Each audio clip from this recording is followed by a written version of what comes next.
Deux réactions qui soulèvent beaucoup plus de questions qu'elles n'amènent de réponses, tant elles émanent de personnalités particulièrement sulfureuses. Yevgeny Prigojine et Alexander Ivanov. Ce dernier, connu pour être l'un des représentants du groupe paramilitaire Wagner en Centrafrique, salue dans un communiqué signé en son nom le coup d'État au Burkina Faso, jugeant que la France n'a obtenu aucun résultat dans la région et il proposerait même ses services.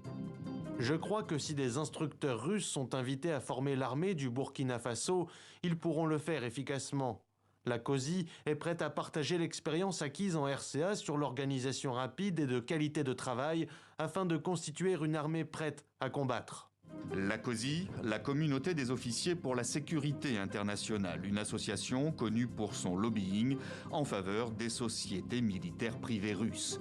Alexander Ivanov, ici salué et remercié publiquement par le président du Parlement centrafricain pour l'engagement des mercenaires russes dans le pays, régulièrement accusés d'exactions, notamment par les Nations Unies.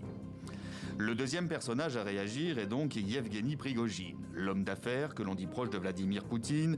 Il serait l'un des financiers du groupe Wagner, un message publié sur un réseau social russe au nom de sa société de restauration.